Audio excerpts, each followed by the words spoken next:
My ex-wife lost a custody battle to me and then tried to pull off an elaborate plan to frame me for stealing from her and turn me into the police. But it all backfires on her. The first half of the story is the setup, everything that happened in the divorce, a whole glitter bomb situation, and the second half is where she framed me, how she did it, and what I did in response. Here's what happened. Subscribe to Am I the Jerk on YouTube and hit the bell to turn on notifications. I was married to a woman for 15 years and ended up divorcing her because she liked to sleep with other guys. While it took me 6 years to stumble onto this fact, she worked from home, I commuted 2 hours each way into the city, I owe it to her being either a sociopath or a narcissist, or both, why not? She absolutely could turn on and turn off the charm and could come up with lies staring at you right in the eyes. Hindsight is 2020. Let's call her V, short for Voldemort, as one time when I was talking about her after the separation, I referred to her as she who must not be named, and the nickname stuck with all my friends and family. During the marriage, my ex and I were best friends with another couple, and for this post, we'll call them Sam and Marie. Sam was, and still is, my best friend. Marie was V's best friend. Marie had found out about V's plans to cheat on me prior to me finding out and told V that she couldn't condone infidelity and their friendship would end if V did cheat on me. No, Marie did not tell me, and I don't blame her for not doing so. When I finally found out V was having a Facebook affair with some dude in California, we lived in Massachusetts, and if you're gonna have an online affair, don't do it while married to a computer expert. It was just 2 weeks before V was flying him out and putting him up in a hotel for 3 days. I spent those 2 weeks getting a lawyer, a private investigator, and my exit strategy together. I left her the weekend after their hotel stay. She would spend the days with him and come home for the afternoon and evening without a shred of guilt showing in her actions. The private investigator having gotten some pics and video of them leaving the hotel and eating lunch together and heading back to the hotel. I first stayed at Sam and Marie's in their in-laws' basement apartment, eventually moving into a small apartment back in the town where V lived. Fast forward 9 months and I'm divorced from V. Why it was so short to divorce is another tale. We had one daughter between us still at home, Rebecca, she was 13 at the time, and we're trying shared custody and live about a quarter of a mile apart. There are other kids from the marriage, but they were living apart from us at that time and don't play a part in this story. We had acquired a lake house during the marriage and had listed it to sell. And we had written into the divorce agreement to split the proceeds, but paying half the mortgage on that and the rent on my apartment was really stretching me thin financially. One day, Marie emails me, subject line all in caps saying, "V just tried to get me fired." Long story short, V emailed Marie's boss claiming that Marie was gossiping about V on sales calls to customers, but her boss knew it was nonsense and told V as much. Wisely, Marie didn't mess around waiting to see what was next. She went to the local courthouse that day and filed for an anti-harassment order against V. It took several visits to the judge as V chose to ignore multiple summons to court so that the judge could hear her side of the story. Eventually, the judge granted the order because V never showed up to court. During this time, V called 911 on me multiple times, one time claiming I put a letter bomb in her mailbox, the other 2 times that I had entered her apartment without her permission. The letter bomb accusation was due to me posting a link to a website where you can ship your enemy's glitter on Facebook months before and subsequently mailing her a thick bundle of forms to sign. Police were called and I had to go to V's apartment and open the letter in front of the police. Needless to say, there was no glitter, let alone a bomb. Oddly enough, this accusation came just a few days after there had been an actual bomb threat called into town hall. The 2 times I had gone into her apartment had both been to drop off Rebecca's book bag when she had forgotten it in my apartment. Both times I had texts from V granting me permission to open the door and put the book bag just inside. She would then text me after I had done so, trying to revoke permission. To this day, I think V thinks that if she deletes a message on her end, the message is deleted on my end. Even though kids will be kids and Rebecca did forget her book bag in my place on at least one other subsequent occasion, I did not fall for V's ruse a 3rd time. All forgotten book bags were delivered by Rebecca and I, meeting halfway between apartments. Also included with the multiple 911 911 calls were multiple minor child wellness checks on evenings when I had Rebecca at my apartment. It's so much fun having to explain to your child why the police are showing up at 8 o'clock at night just to see if she is okay. Basically, V was trying to get me frustrated so that I would react badly. Throughout this whole mess, Sam and Marie have been lifesavers to me and Rebecca, my daughter, hosting and cooking weekly family dinners for us. They are Rebecca's godparents, and just being absolute rock steady in their support and tolerance of the situation.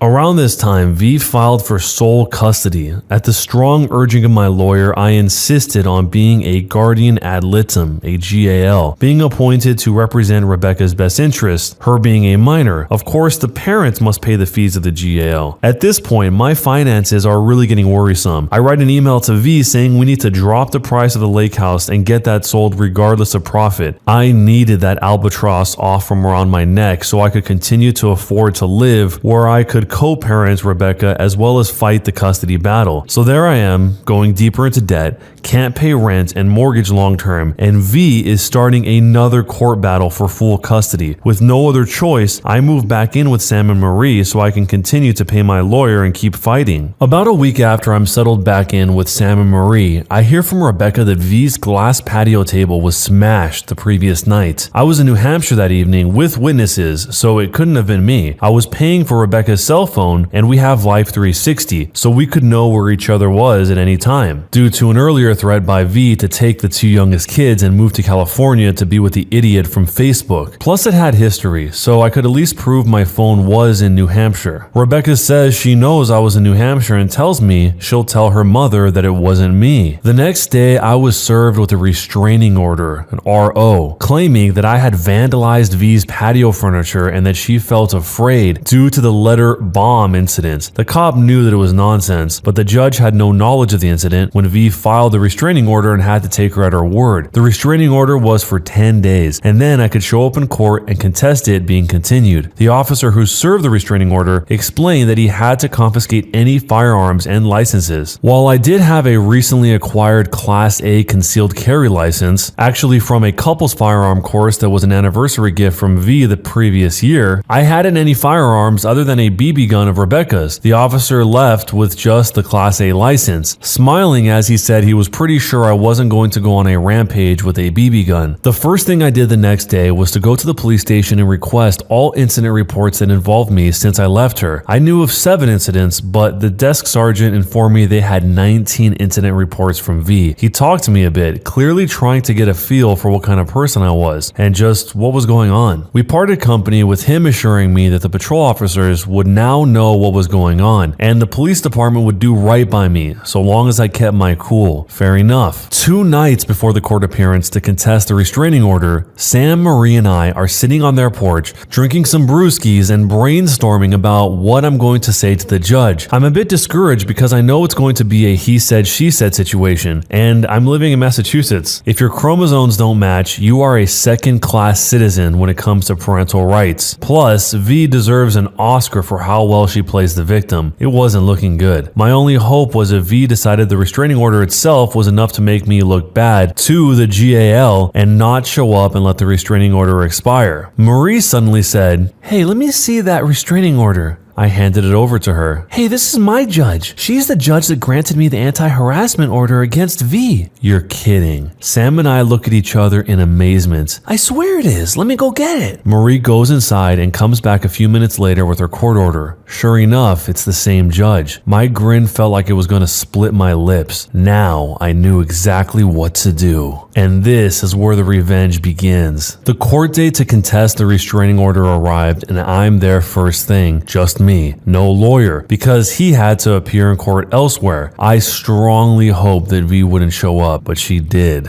With someone other than her divorce lawyer, and before court was in session, her new lawyer approached me and offered to let the no contact order lapse, but wanted a do not abuse order left in place. I politely declined her offer, stating that I had done nothing to warrant either order and that I wanted the judge to hear my argument. V's lawyer was taken aback by this a bit and then shrugged as if to say, "It's your funeral," and walked back to where V was sitting. We went in front of the judge and V told her side of the story and I started telling mine, including all the incident reports from the police department, but V and her lawyer didn't have copies of all of them. So the judge sent us back to the gallery to await a second call while V and her lawyer reviewed the reports. When we were called back, the judge started to go into the content of the police reports, and I stated that the content was almost irrelevant, but she insisted on going through them. During that, V emphasized the 2 incidents where I briefly entered V's apartment with her permission, but she characterized them as me doing so without her permission. I said that if necessary, I would be able to provide the communications where she gave me permission, but I didn't have them with me today. When going through the first police report from the night I found out about the online affair, wherein V claimed that I had brain lesions, V also tried to characterize me as having multiple personality disorder, as told to her by our shared primary care physician. The judge asked her, "So his doctor told you this without his permission?" "Yes, Your Honor." The judge looked at me puzzled. I shrugged and said, while slowly shaking my head in disbelief, "I have a very close relationship with my doctor. I highly doubt he would violate HIPAA." She looked a little nonplussed, but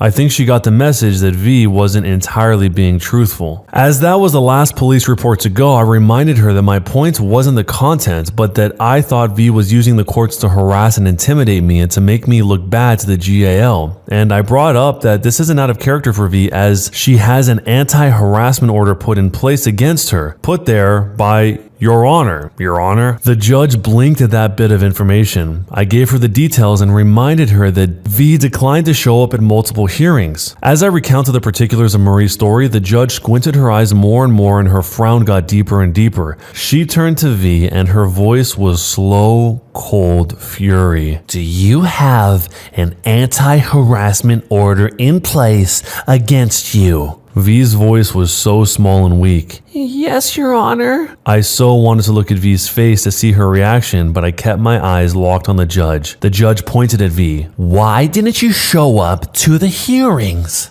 A pause as V struggled to find some excuse.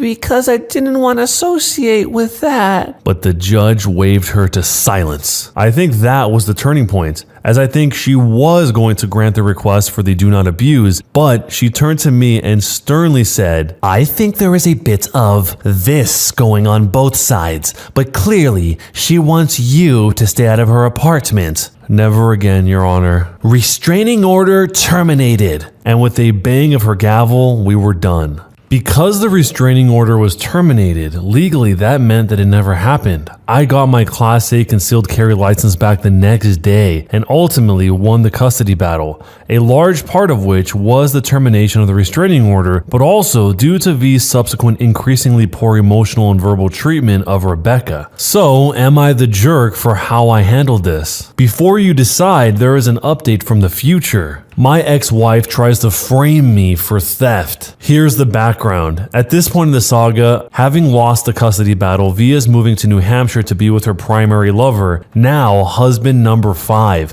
A detail that amuses me to this day is that he shares the same first name as the Facebook lover from California, as mentioned in the first post. I always refer to them as Paul number 1 and Paul number 2 when talking about them. Yes, I'm easily amused. So here's the incident. About a month after the custody hearing at which I got full physical custody of Rebecca, V and I had an email exchange in which we agreed that I would go to her apartment and take Rebecca's captain's bed and some of Rebecca's belongings the day before movers arrived to pack up Voldemort's stuff, V. She was moving 75 miles away to central New Hampshire. Having burned pretty much every bridge in that area, as Sam drives a truck, he graciously agreed to come along to both help and to be a witness. So we get there at 7:20 p.m. and knock at the door. After a brief wait, V opens the door, iPhone glued to her ear. She sullenly mumbles something about her stuff being upstairs and then heads off to her second floor bedroom, weaving and mumbling something that made me stop and think. I didn't quite get it, but I recall thinking, I really cannot go in here at all without a witness. I stick my head out the door and say, Sam, come on, you need to come in with me. So we go in. Holy cow, it's not quite filthy, but it's beyond cluttered. By now, V has disappeared into her room, complete with slamming the door, so it takes me a bit of wandering to find Rebecca's room. It's not just that she's in the middle of packing, but there is crap everywhere. Dust, cobwebs, tracked in dirt, unwashed dishes, empty boxes of wine, dry dog food scattered and trampled underfoot. I could see that it's quite a nice place, an open living area with a balcony overlooking it, and lovely woodwork and exposed beams and inset shelves in the walls. An antique wood stove on a hearth is blazing away. Really, lots of potential, but a tip nonetheless. So Sam and I start gathering up Rebecca's stuff and take some stuff out to the car. I realize we need an Allen wrench to take apart the bed, so I go out to the car to get one and come back in. In lull of the activity, she had come back into the living area, but went right back into her bedroom as we climbed the stairs, phone still glued to her ear. It takes a bit, but we finally get the bed taken apart and have moved most of the stuff in Rebecca's room out to the front lawn. Without conferring, it's clear that Sam and I both decided to get the stuff to the front lawn and not worry about packing the vehicles until after we're completely out of the house. It's at this point that things start to get weird. Sam is carrying out the second to last load when V pops out of her bedroom door, looks out from the balcony and says, "Why are you taking stuff out of my house?" Sam drops what he's carrying and exits the house. He knew what was up instantly. I come out of Rebecca's room and V clearly didn't realize that I was there and say, "You agreed via email that we would take Rebecca's bed tonight." She looks startled and says, "Is that Rebecca's stuff?" "Of course it is. You said her stuff was in her room." "Fine." She goes back into her bedroom. I take what I'm carrying and go outside. Sam says, "Dude, that's not right. We need to call the police." You're absolutely right. I could tell that Sam was expecting me to object, and he does a double take when he realized that he wasn't going to have to convince me. "Crowsville Police Department, you're on a recorded line." "Yes, hi, my name is Jack Crow. I live at 321 Main Street here in Crowsville." While I'm talking to the police on the phone, I'm aware of V coming to the door and opening it and becoming quite agitated as she realizes that I'm talking to the police. By the time I finish the following explanation, she has slammed the door and is tromping around inside the living area, heatedly talking on her phone. I tell the police I'm at my ex-wife's apartment getting some of my daughter's belongings as we had agreed to via email, and while I'm getting the last of the stuff out of the house, she suddenly asks, "Why are you taking stuff out of my house?" So in order to protect all parties, I'm asking that a police officer come by to verify with Miss Crow that she agreed to this and that she is fine with what we have removed from the house. "An officer will be right there, Mr. Crow."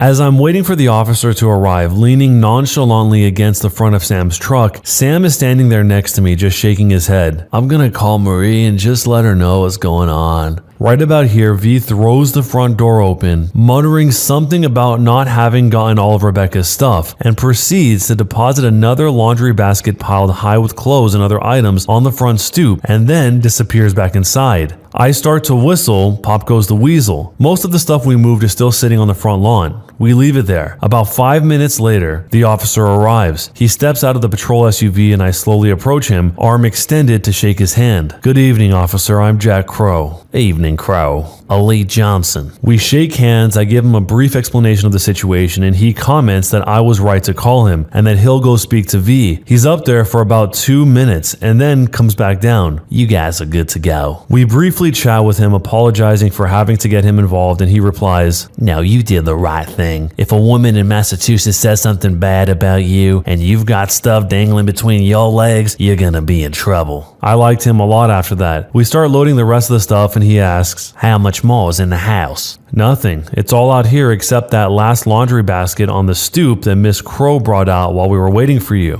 "Oh, good. I can't sit here all night. If you guys are good to go, I'll take off." "Wait, what's that?" "What's what?" "I think I saw a phone in that basket." He shines his flashlight on the laundry basket on the front stoop. I walk up to the basket. An iPhone is sitting on top of it. I pick it up and it looks like Rebecca's old iPhone 4. It's my daughter's old phone. I'll just take it with us. I carry the basket down to my car and put it in the back seat. Just as I'm walking away, it rings. Incoming call from V's landline. I realize it's V's phone. I pick it up and answer. "Hello?" Click. I look at the front. There's a text from Paul number 2 on the lock screen. "Is he gone yet?" "Yep." It's her phone. Wait, officer, I was wrong. It's Miss Crow's phone. Could you return it to her? He takes it from me and returns it to V at the front door and walks back down to us. Okay, you are still good to go. I'm gonna go now. If you could, swing by again in 15 to 20 minutes. If we're still here, you might want to pull in and make sure we're still okay. Sounds good. You two take care now. Not 5 minutes after he pulls out, and while we're still loading stuff, V again pops out of the front door, phone glued to her ear. Is the officer still here?